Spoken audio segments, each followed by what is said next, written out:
অতি দুখৰ কথা যে ভাৰত চৰকাৰৰ সেনাবাহিনী ভাৰতীয় সেনাবাহিনীয়ে নীলৎসভাৱে তেখেতলোকে যিহেতু আপোনালোকে জানে যে ভাৰতীয় সেনাবাহিনী বিশ্বৰে অন্যতম শক্তিশালী সেনাবাহিনী এই বিশ্ব শক্তিশালী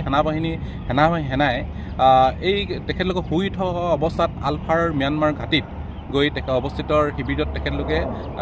ড্ৰোন আৰু বিমানেৰে আক্ৰমণ কৰিছে বিমানেৰে মিছাইল আক্ৰমণ কৰিছে ইয়াৰ অতি নিন্দনীয় বিষয় শুই থকা অৱস্থাত তেনেকুৱা ধৰণৰ আক্ৰমণ এটা বিদ্ৰোহী সংগঠনৰ শিবিৰত কৰাটো কোনো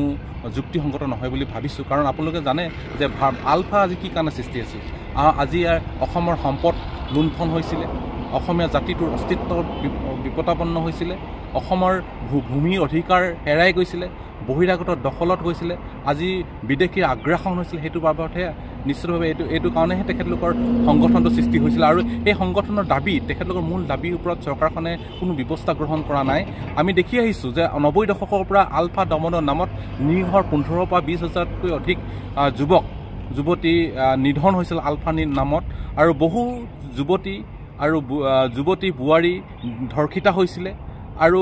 আমাৰ সাধাৰণ জনগণৰ সাধাৰণ খিলঞ্জীয়া ভূমিপুত্ৰসকলৰ গাঁৱত বসবাস কৰা লোকসকলৰ বহু যিসকল হয়তো সৰহসংখ্যক মানুহেই হয়তো সেইটো সময়ত বিভিন্ন ধৰণৰ আলফাক ভাত দিয়া বাবদ বা অন্যান্য ক্ষেত্ৰত আলফাক সহযোগিতা কৰাৰ ক্ষেত্ৰত বা গাঁৱত বিভিন্ন ধৰণৰ কাৰণত গাঁৱৰ মানুহবিলাকক এনেই তেখেতলোকে পংগু কৰিছিলে বহুত লোকক তেখেতলোকে মাৰপিট কৰি তেখেতলোকক জেল হাজোৰলৈ প্ৰেৰণ কৰিছিলে এনেকুৱা ধৰণৰ কাণ্ড বিশেষকৈ মৰাণ প্ৰধান অঞ্চলবিলাকত ইয়াৰ উদাহৰণ বহু আছে আমি আমাৰ এটা সময়ত আমাৰ অঞ্চলবিলাকৰ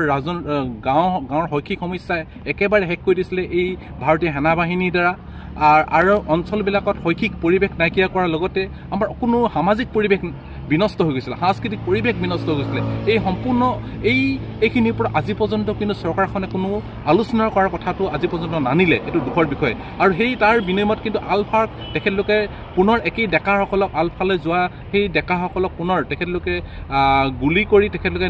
নিশেষ কৰি দিয়া যি ষড়যন্ত্ৰ ৰচিছে ইয়াক আমি ধিক্কাৰ জনাইছোঁ আৰু অতি শীঘ্ৰে চৰকাৰক দুইখন চৰকাৰ যিহেতু কেন্দ্ৰীয় চৰকাৰখনে তেখেতলোকে অভিভাৱক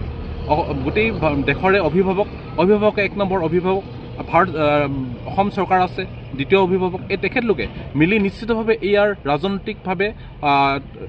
তেখেতলোকে আলোচনা কৰি সমস্যাটো সমাধান কৰিব লাগে আৰু নিশ্চিতভাৱে আলফাও আলোচনা কৰিব কাৰণ তেখেত মৰ্যাদা সহকাৰে দিলে আলফাৰ আলোচনা নকৰাৰ কোনো কাৰণ নাথাকে বুলি আমি অনুভৱ কৰিছোঁ গতিকে এই আটাইখিনি সমস্যা ৰাজনৈতিকভাৱে সমস্যা সমাধান কৰিবলৈ মৰাণ ছাত্ৰ সন্থাৰ ফালৰ পৰা আমি আবেদন জনালোঁ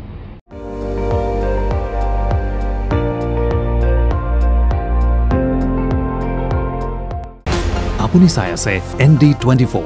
সৰ্বশ্ৰেষ্ঠ নহয় সৰ্বোত্তমৰ দৌৰত